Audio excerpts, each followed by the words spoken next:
По повод Светскиот ден на културното наследство, нашата екипа од Слободен печат дојде да го посети музеот на македонската борба за самостојност. Тука со мене е главниот водич на музеот. Добар ден. Добар ден, моето име е Илија Василевски, јас сум магистар по историски науки, водич во Националната установа Музеј на македонска борба за самостојност. Колку време работите тука како водич? Па веќе 10 години. Какво е вашето гледање околу овие 10 години во овој музеј? Па представува една од најпосетените национални установи од областа на културата. Посета имаме од целиот свет, од различни држави, различни народи и тоа му дава посебна бавина фактички на музејот. Што се има променето околу овие 10 години дека работите тука, освен поставки, изложби?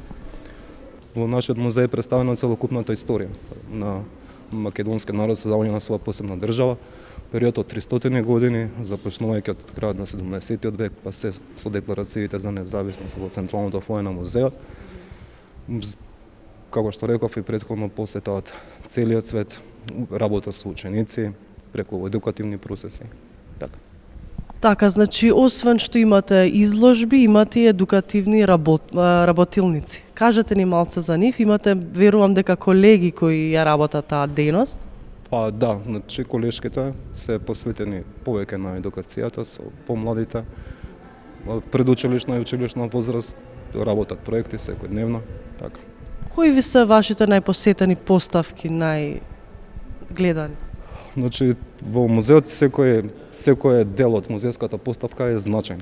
Значи, целокуп се состои од 13 историски оделенија, период од 300 годишна историја, представени оригинални оружја, документи, фотографии, уметнички слики во сушните фигури. Секој дел од музејската поставка има своја важност.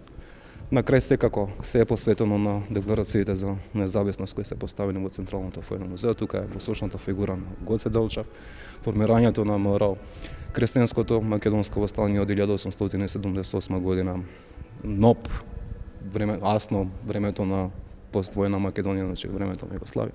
Секој дел од музејската поставка си има свој значај. Кажете ни, кои се најзначените датуми настани во историјата на македонската борба? Секако, тоа е формирањето на Македонската револуционерна организација 23 октомври 1893 година. Почетокот на Илинденското востание, формирање 2 август 1903 година и формирањето на Крушевската република.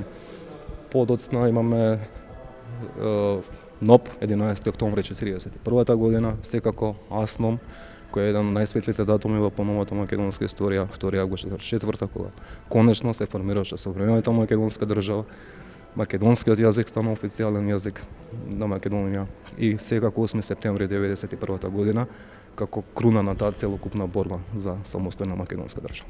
Кои се најзначајните документи, артефакти кои се чуваат во музеот и како тие допринесуваат кон разбирањето на историјата на македонската борба за самостојност? Секако најзначајните документи кои се чуваат во музеот се тука поставени трите. Тука е поставена декларацијата за сувереност на Македонија, усвоена од собранието на 25 јануари 1991 година. Декларацијата за прифаќањето на референдумските резултати, усвоена од собранието на 15 септември 1991 година. И декларацијата за меѓународно признавање на Македонија, усвоена на 19 декември 1991 година. Тука е решението одоснов за воведување на македонскиот јазик за официјален јазик во македонската држава. И печатот од македонското востание, оригинална колекција на оружје поставено во самиот музеј од различен временски историски период. Секако, овие три предмети фактички кои имаат најголемото значење во музејската поставка. Добар ден, по кој повод дојдовте вие во овој музеј?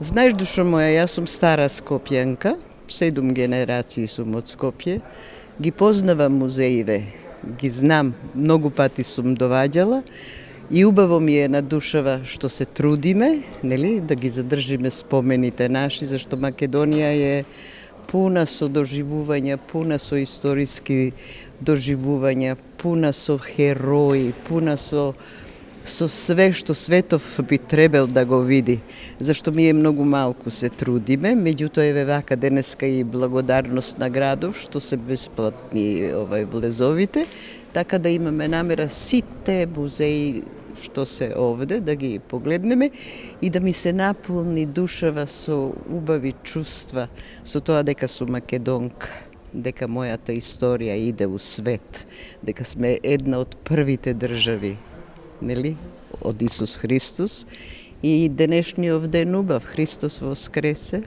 Така, среќен празник. Сакам да ве прашам, дали знаете дека денеска е светскиот ден на културното наследство? Да, знам и многу сум задоволна што еве со сестра ми се дојдовме културно малце уште да се подсетиме, зашто годините поминуваат сине, нели, и се забораваат многу работи, а и многу работи се обновуваат, меѓутоа пак ќе речам многу малку обрнуваме внимание. Имав сега можност, како се викаше американкава што дојде о Боже, што ја заробивме за Гоце Делчев да почнеме. Мистон. Нема да веруваш дека само еден ступ од куќата има. Дали можеш да веруваш? Тоа е нешто што би требало да се поправи, да странците доваѓаат, ама само еден. Така да малку обрнуваме внимание, ама благодарност и на ова што обрнуваме внимание. Ме интересира, кој е вашето чувство кога доаѓате во овој музеј? Чувството е големо затоа што Македонија е вечна, таа носи во себе многу состојби кои што ги доживеал народот и преку, да речеме преку Пиреј, книгата ако сте ја прочитале, таа ми оставила голем впечаток за страдањата на македонскиот народ од страна на бугарите, да не зборуваме за турско робство, тоа вековно, ама што доживеала од бугарите, од италијаните, од грците, од многу околу нас што се труделе некако на некој начин да ја окупираат и да посвојат наша вечна Македонија, не успеале, останала наша, макар да таа ја поделиле на многу делчиња, ама македонците се еден народ кој е жилав како пиреот. И фала му на Бога што сме уште на нашето тло и верувам дека нема да ни ја соберат цела. Кажете ми колку Македонија го негува културното наследство? Многу малку. Нашето наследство културно и Македонија постои вечно, мислам, меѓу првите држави, ама никој не се труди да нешто направи, да ископа оноа што е све луѓето што правеле и што постигнувале и што се мачеле и што им одземале све, останало на ова сега што е. Во колку мислите дека нашата држава го негува културното наследство? Мислам дека последниве години гледаме напредок во тоа поле, што не радува сите. И се надеваме дека секако ќе продолжи тоа. Тука е представен Гоце Делчев, идеологот на македонската револуционерна борба и најголемата историска личност, кој посвети целиот свој живот, краток живот во борбата за создавање на за слободување на Македонија и создавање на посебна држава, а фактички врз неговите политички цели и идеали создадена современата македонска држава на Аснам, подоцна независноста на Македонија до 8 септември 1991 година. До него е Пере Тошев, исто така истат македонски револуционер, кој загинува фактички на ист датум со Гоце Делчев, меѓутоа 10 години подоцна, исто идеолог, водач на македонската борба за самостојност. Така, можеме да видиме и сликата позади тебе, тоа е Гоце Делчев и Ѓорче Петров. Представени се Гоце Делчев и Ѓорче Петров како автори на устав и правилник на организацијата, Македонската револуционерна организација, донесени на првиот конгрес на организацијата, одржан во 1896 година во Солун, каде што се смени името на организацијата од МР во ТМР, тајна Македонска револуционерна организација, и се дадоа насоките, целите идеите на борбата, тоа е испочитување на членот 20 од Берлинскиот мировен договор, односно автономија на Македонија во рамките на Османлиската империја, која подоцна би представувала еден чекор кон создавање на независна македонска држава, а исто така и 20 бе автори на статутот на организацијата, односно со тој статут се формираат тие 4 на македонската револуционерна организација, попознати уште како комити, се формира институции на самата организација, бидејќи организацијата делуваше како држава фактички легална подземна република во рамките на Османлиската империја. Основаше своји институции и го наслушуваше на населението проблемите да ги решава пред институциите на самата организација, не пред официјалните институции на Османлиската империја. Таму позади фигурите можам да видам, еве камерата нека се доближи, еден пиштол и нож и можеби што е тоа? Библија. Да. Позади е заклетвата за верност на организацијата Слобода или смрт. Секој некој сакаше да биде дел член на Македонската револуционерна организација, беше подложен на заклетва за верност пред Евангелие, кама и револвер. Паролата гласеше Слобода или смрт, а со тоа беше вклучено и само жртвата на деците во борбата за слободна Македонија. Така, на кого е тој револвер? Па тоа е генерално, значи Како знак на кој дел од револуционерите кој го таков тип на револвер се користеше во тој период. И не припаѓа на никој конкретно. Така, што можеме да видиме тука позади? Тука е представен основачкиот состанок и основачите на Македонската револуционерна организација. На 23 октомври 1893 година во градот Солун, во домот на Христо Батанџиев, основана е Македонската револуционерна организација. Целта за која што е основана е започнување на борба за автономија на Македонија, а тука се представени незините основачи Антон Димитров, Христо Батанџиев, исто една најголемите историски личности, основач на организацијата, идеолог и водач Даме Груев, Петар Попарсов, Иван Хаджи Николов и првиот претседател на Централниот комитет доктор Христо Татарчев. Што се крие позади нив? Какви делови од интериер се овие? Ова е традиционална Поставка? македонски мебел од 19 век, изработен од 19 век, изработен од резба, од македонските резбари од Галичник, купен е од австрийски конзул од Битола. Значи, Мощно интересно. Традиционална соба од тој период. Мощно интересно. Ајде да се навратиме на програмските документи на Македонската револуционерна организација. Што гледаме тука? Тука се представени оригиналниот устав и правилник на Македонската револуционерна организација, донесени напишани од Гоце Делчев и Ѓорче Петров на Солунскиот конгрес 1896 година. Тука е представен уставот на организацијата, со кој факт прво се менува името од МРО, Македонска револуционерна, во тајна Македоно Одринска револуционерна организација, значи се вклучува уште еден делокруг на действување на организацијата, регионот на Одрин. Во преамбулата на уставот се дадени целите и идеите над МРО, тоа е автономија на Македонија и Одринска. Потоа? Правилникот, за формирањето на тие чети, начинот на действување на тие чети, формирањето на илегални институции на организацијата, бидејќи самата таа делуваше како подземна република, држава во држава во самата Османлиска империја. Значи се навраќаме во Османлиската империја. Ова е еден турски заптија, османлиски. Османлиски заптија, односно полицаец. Ова е фигурата на Дончо Штепјанчето и неговото фамозно апсење. Кажете ни за Дончо Штепјанчето, јас прв пат слушам. Има некоја историја? Да, има историја, представена преку фигура и на уметничката слика.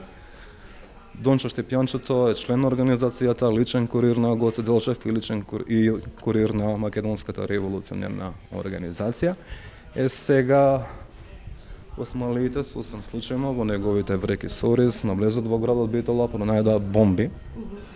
Сосем случајно при обичен претрес, веднаш го апсија, го испратија во затвор или долап во Битола. Го измачуваа, целта на тортурата беше да се извлечат од него информации од каде се тие бомби, кој му ги даде, за која намена се. Меѓутоа Стојанов не дава никаква информација за потеклото на бомбите. И со тоа фактички ја штити организацијата од разоткривање, меѓутоа и го штити Гоце Делчев да не биде уапсен. Бидејќи по насоки на Гоце Делчев се шверцување, така ќе се изразам, тие бомби во вреке Сорис. Можеме да речеме дека и он е херој. Апсолутно. Символ за непобедливост и непокорност кај македонското население. И опет многу македонски народни песни меѓу другото. Позади вас има една сцена. Репресивните мерки на османската власт за време на виничката афера.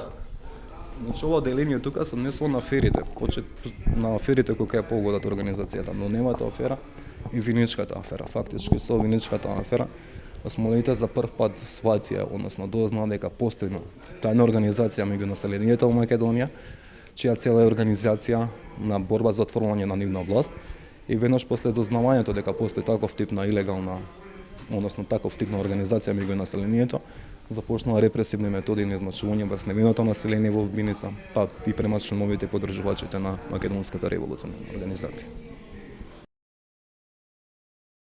Ова оружја кои беа користени од македонските револуционери, односно борци во време на Илинденското восстание. Ова е манихера, најомилената пушка на Гоце Делчев и исто така опеана во многу македонски народни песни. Е од австро-унгарско потекло и исто така уште една преферирана пушка помеѓу македонските борци, тоа е пушката Маузер од османлиско потекло. Ова е реплика од Црешовото топче. Да, значи тука е представена реплика на Црешовото топче, символот за време на Илинденското восстание. Бидејќи оригиналот се чува во музеот во Турција, воениот музеј во Турција, бидејќи се работи за единствен примерок, оригинално сочуван примерок, бидејќи се работи исто така и за воен трофеј. И нажалост воените трофеи не се враќаат. Да. Меѓутоа тука е представена верна копија на оригиналот, фактички на самото Црешово топче. Иначе во 2003 година кога се прославуваа 100 години од Илинденското восстание, турската влада го донесе, со дозвола на турската влада го донесе во нашата држава и повторно го врати назад. Тука е Руша Делчева, сестра на Гоце Делчев. После загинувањето на нејзиниот брат се вклучува активно во редовите на ТМОРО. Член на Централниот комитет на ТМОРО, работејќи како курир на организацијата, а представена е во црно, бидејќи жали за загинувањето на нејзиниот брат Гоце Делчев битката на Баница 4 мај 1903 година. Сите фигури кои се поставени во музејската поставка на Национална станова музеј на македонската борба се во нивните оригинални димензии, висина, ликови, преземени се од стари фотографии и фактички се оригинални.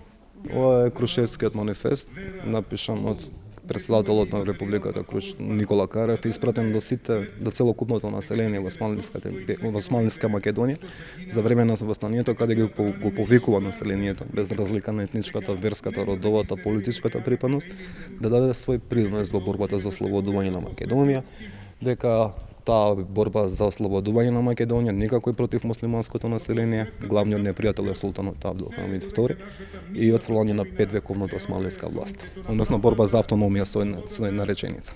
Тука сме веќе во третиот кат на музејот. Да, така. Кој дел е овој? Ова е периодот на првото заседање на антифашистичкото собрание на Народното ослободување Македонија, односно АСНОМ.